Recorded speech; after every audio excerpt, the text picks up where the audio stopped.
Bonjour. Je fais une vidéo aujourd'hui qui a une grande importance pour moi parce que déjà ça fait un moment que je veux la faire et surtout ça parle d'un groupe qui me tient énormément à cœur puisque je le considère comme l'un de mes groupes préférés, si ce n'est mon groupe préféré, et qui surtout a dans sa discographie ma chanson préférée de tous les temps, à tel point que elle est actuellement sur mon bras. Et aujourd'hui je vais parler du groupe Hers. I am Stephen Fitzpatrick, singer and guitarist. I'm Odin Loding, and I play bass. I do backing vocals. And together we are Hers. Donc Hers, c'est un groupe... Alors, les gens se mettent pas forcément d'accord, je sais que j'ai lu qu'on pouvait les considérer comme un groupe de rock indépendant ou de pop indépendant, qui est composé de deux personnes, deux hommes, Stephen Fitzpatrick et Adam Ladding. Et ces deux garçons se sont rencontrés donc à Liverpool et ont créé le groupe en 2015. J'y reviendrai, mais ils ont vraiment créé le groupe sur un espèce de coup de tête, presque comme une blague, et même quand on leur demande pourquoi le nom Hers, ils disent « Ah, ça sonnait bien ». Bon bah voilà. Du coup c'est un groupe qui est à l'origine de deux projets. Donc leur premier projet c'est Songs of Hers. Leur deuxième projet c'est leur premier et seul vrai album. Et on verra plus tard pourquoi. Et c'est Invitation to Hers. Et je veux parler donc, parce que ça reste quand même une vidéo assez personnelle, de comment j'ai été introduite à ce groupe et pourquoi et comment il a pris une telle place dans ma vie, et je sais qu'il a pris une grande place également dans la vie de beaucoup d'autres. J'ai été introduite à Hers aux alentours de 2020, parce que à l'époque du confinement, notamment sur TikTok, il y a une esthétique qui a pris énormément de place, et c'est l'esthétique indie. Donc à la base, indie, c'est un diminutif pour indépendant, et en l'occurrence, en 2020, il y avait quelques artistes qui ont pris beaucoup d'ampleur. Are you into me like I'm into you? Do you wanna do the things I wanna do with you? We could stay at home and watch the sunset, but I get up from asking are you bored yet? Il y avait une espèce de sphère qui s'est créée sur TikTok, et j'avoue que j'ai été pas mal exposée à cette espèce d'esthétique qui d'ailleurs a un peu débordé de la sphère musicale, parce que ça allait carrément jusqu'à de la décoration, des habits, le fait de collectionner les vinyles aussi, c'était très dans l'esthétique indie, et j'avoue que j'étais totalement victime de cette esthétique. Comment on peut décrire le style indie? Comme je le dis, c'est pour moi un style de musique qui respire la jeunesse, respire forcément l'indépendance, et donc est pas surproduit par des labels, qui a pas forcément vocation à être commercial aussi.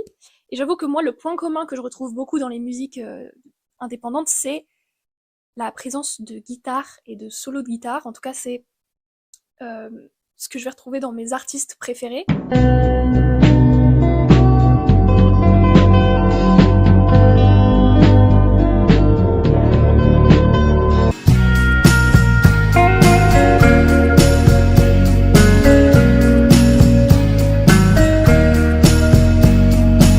À l'époque sur TikTok, et encore aujourd'hui, on parlait aussi de ces artistes comme un peu ayant une énergie de garage band, pas l'application, c'est-à-dire un groupe de garage, dans le sens où vraiment cette sonorité que peuvent avoir les groupes débutants qui font de la musique dans le garage de leurs parents, et qui ont encore justement cette fraîcheur, cette innocence, cette originalité qui peut être perdue ensuite avec la surproduction des labels, etc. Et justement, je trouve que Hers, c'est particulièrement un groupe qui a cette énergie. Comme je l'ai dit, ils ont un peu créé leur groupe sur un coup de tête. Ils étaient, je pense, eux-mêmes surpris de l'ampleur que ça a pris.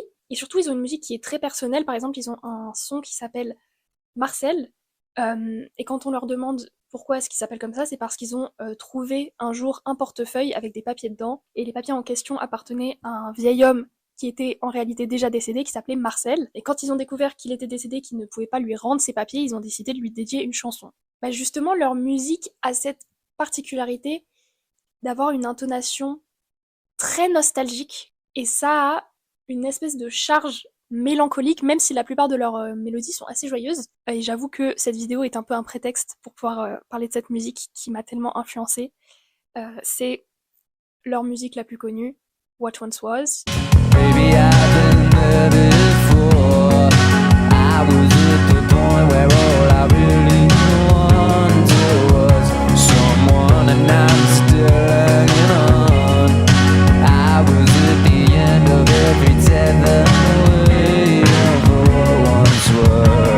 c'est une chanson qui parle, a priori, d'une personne qui sort d'une rupture et qui essaye de retrouver ce qu'il a perdu.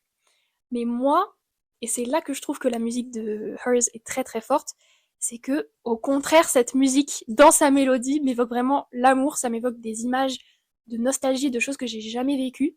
Et c'est aussi le groupe qui m'a fait réaliser que pour moi, la mélodie était presque aussi importante que les paroles dans une musique, alors que avant eux, ben, j'étais assez fan d'artistes où les paroles prenaient une immense place. Mais ici, ce qui m'a vraiment marqué dans What Once Was, c'est durant le deuxième couplet, il y a une sorte de pont avec un solo de guitare qui est sublime et que j'ai toujours décrit comme étant pour moi l'incarnation de l'amour.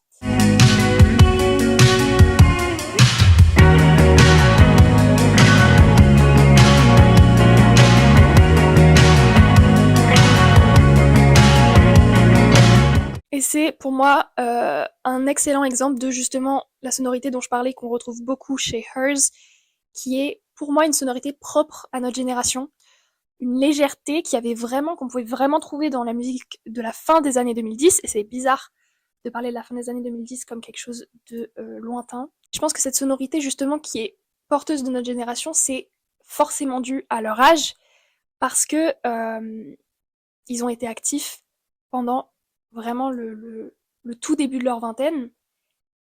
Et pourquoi je dis ça, c'est pas parce que ils ont arrêté de faire de la musique ou que le groupe n'a plus de popularité, c'est parce que les deux membres sont décédés dans un accident de voiture en mars 2019 avec au bord de la voiture également leur manager, et ils sont décédés à 24 et 25 ans.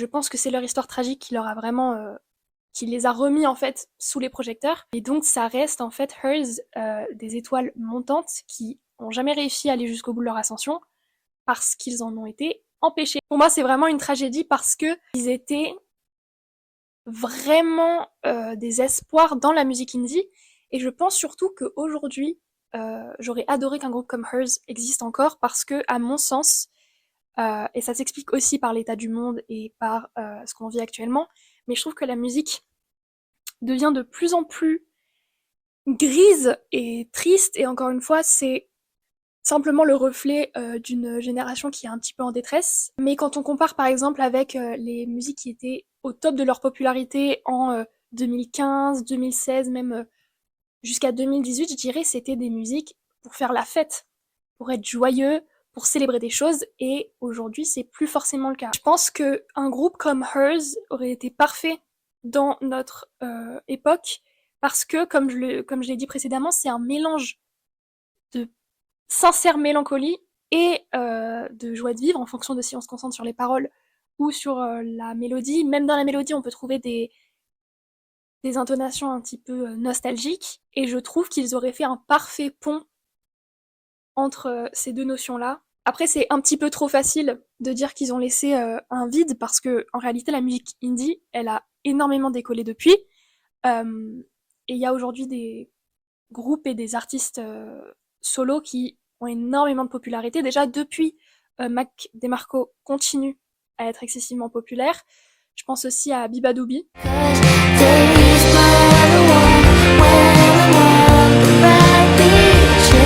Et même, en réalité, au-delà de ne pas avoir réellement laissé de manque, puisque la musique indie s'est un petit peu envolée depuis, je pense qu'ils ont même eu une influence sur certains artistes, et même une influence directe, parce que par exemple, un artiste que j'écoute énormément, c'est Strawberry Guy. This is magic to and fro. Please give me one last show. Il tient son nom de Hers, parce qu'il était très ami avec eux, et c'est eux qui lui ont conseillé de s'appeler comme ça. Donc en réalité, Hers n'a pas du tout disparu. Je sais que plusieurs fois par an, quand il m'arrive d'aller sur les réseaux sociaux, il y a encore des gens qui en parlent, ou des articles qui ressortent à l'anniversaire de leur mort. Donc c'était un peu la raison principale de pourquoi je voulais faire cette vidéo, parce que non seulement donc ils sont les auteurs de ma chanson préférée de tous les temps, que j'ai précieusement ici, mais aussi parce que c'est eux qui m'ont introduit à mon genre de musique préféré aujourd'hui, la pop indie. Elle incarne tout ce qu'on est, finalement. I'm ready.